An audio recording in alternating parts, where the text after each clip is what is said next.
আসসালামু আলাইকুম। পিএইচপি বাংলা টিউটোরিয়ালে আপনাদেরকে স্বাগতম।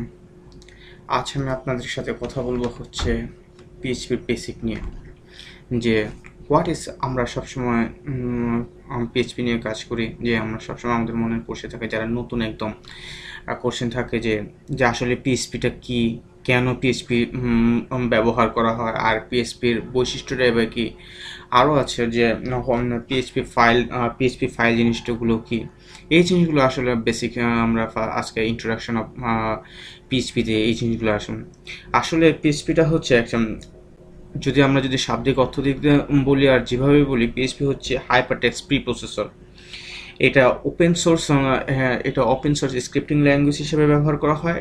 যদি আবার এটাকে অনেক সময় বলা হয় যে এটা server side scripting language, server side language. এখন আমাদের পরবর্তীতে প্রশ্ন আসতে পারে কেন অ্যাকচুয়ালি আমরা পিএইচপি ব্যবহার করি, why use PHP. Actually PHP আমরা ব্যবহার করি একটা সুবিধার কারণে। PHP actually server side language. আপনি সার্ভারের এটা বিভিন্ন প্ল্যাটফর্মে রান করা যায়, যেমন উইন্ডোজও রান করা যায়, লিনাক্স আছে, ইউনিক্স আছে, ম্যাক্স ওএস এক্স অ্যাটসেট্রা। এটার মধ্যে অ্যাপাচি আইএস অ্যাটসেট্রা সার্ভার সাইডে সাপোর্ট করে।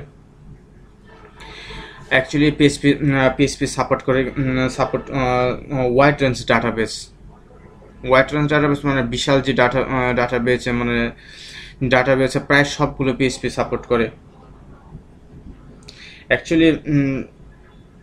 কেন? তারপর এর মধ্যে সবচেয়ে কারণ হচ্ছে এটা তার সিস্টেমের মাধ্যমে এটাতে আমরা ক্রিয়েট করতে পারি, রিড করতে পারি, রাইট করতে পারি, ক্লোজ করতে পারি, ওপেন করতে পারি, সব করতে পারি। আমরা পিএইচপির মাধ্যমে ডাটাবেস থেকে ডিলিট করতে পারি। এটা হচ্ছে সবচেয়ে বড় সুবিধা। আপনার সার্ভার সাইড নিয়ে কাজ করতে হলে আপনার পিএইচপি ল্যাঙ্গুয়েজটা আপনাকে জানতেই হবে। আপনি যদি পিএইচপি না জানেন তবে আপনি একটা ডাইনামিক ওয়েবসাইট তৈরি করতে পারবেন না, পিএইচপি যদি আপনার জানা না থাকে। আপনি হয়তো বা HTML, CSS, জাভাস্ক্রিপ্ট দিয়ে করতে পারেন, কিন্তু পিএইচপি না জানলে ডাইনামিক কোনো ওয়েবসাইট হবে না।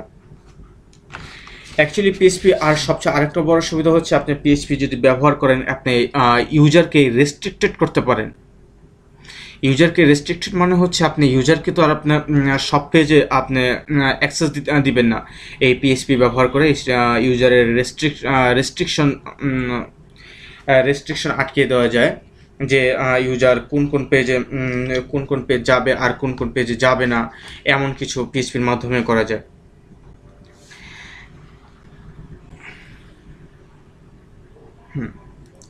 অ্যাকচুয়ালি আপনি এখন আমরা আরেকটু নিয়ে কথা বলবো যে what is PHP file.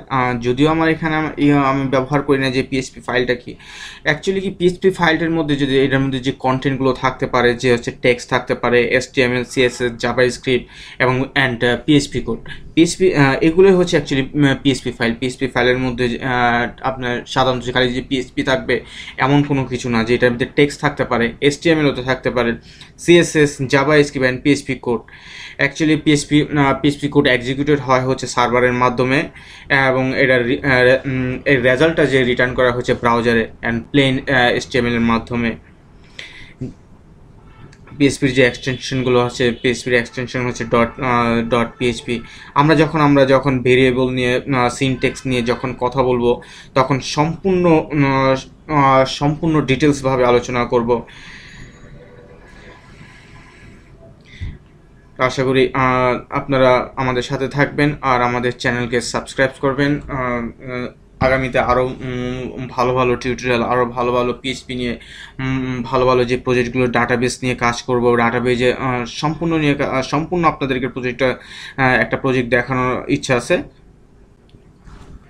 Thank you, আজ এ পর্যন্ত।